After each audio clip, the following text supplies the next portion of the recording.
All this talk about artificial intelligence, it's not just some tech headline, right? It's a huge conversation about the future of work itself.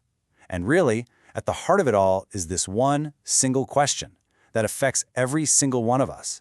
What's our place in a world with AI? I mean, let's be honest. This is the question kind of buzzing in the back of everyone's mind, isn't it? Doesn't matter if you're a writer, a doctor, or an electrician, you've probably wondered about it.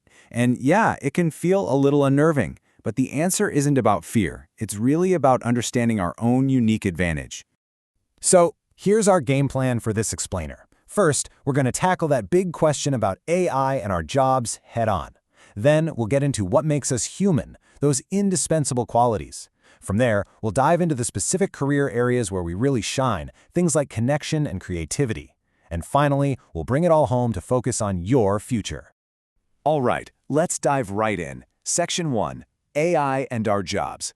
This is where the conversation, and maybe a little bit of the anxiety, really kicks in for most people.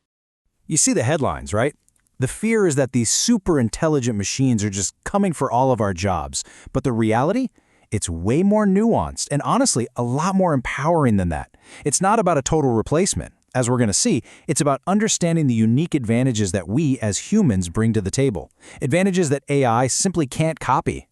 So what exactly are these advantages? Well, that brings us right to our next section, the indispensable human element. This is our home turf. This is where we have the advantage. And boom, here they are. This slide just lays out our human edge so clearly. We're talking about qualities like empathy, that ability to really connect on a deep human level. Creativity, that spark of pure, out-of-the-blue originality. And moral judgment, being able to weigh logic against what's ethically right. These aren't just buzzwords, you guys. These abilities, along with dexterity, trust, and adaptability, are the absolute core of our advantage. Okay, so how do these big ideas actually play out in the real world, in actual careers? That brings us to our first major category. Jobs that are built on connection and care. The kind of work that truly requires a human heart.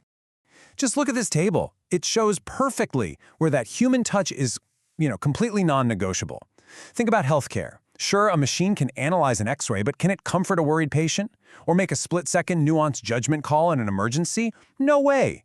In education, it's about inspiration and genuine connection, not just dumping information. And in community roles, it's all about providing emotional support, and that is just fundamentally built on a shared human experience. And the common thread running through every single one of those roles is this crucial concept, empathy. It's not some soft skill, it's a foundational human advantage. It's the absolute bedrock of trust and connection, something that technology can maybe assist with, but never ever truly replace. So it sounds like the human heart is pretty safe, but what about the human mind? Well, that leads us straight into our second category, jobs that need creativity, strategy, and good old-fashioned hands-on skill. And this second group is just as critical. I mean, in creative fields, an AI can generate content, sure, but it really struggles with true originality and understanding cultural vibes. In skilled trades, think plumbing or carpentry. You need physical dexterity and the ability to solve unexpected problems right there on the spot in a messy, real-world setting.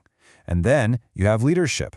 And this quote nails it. This is the key insight on leadership. It isn't just about optimizing logistics or looking at a spreadsheet. As it says right here, it requires vision, persuasion, and ethical decision-making that goes way beyond any algorithm. So, after all that, what does this actually mean for you? How do we apply all of this? This final section is all about cultivating your own irreplaceable future. Look, this isn't about learning to outcode a machine. It's about leaning into what already makes you human. It means actively working on empathy in your daily interactions. It means fostering your own unique creativity, mastering the physical craft or skill you have, and constantly sharpening your judgment and your ethical compass. These are your superpowers. If you take just one thing away from our time together today, please let it be this. The goal isn't to get into a race against the machine.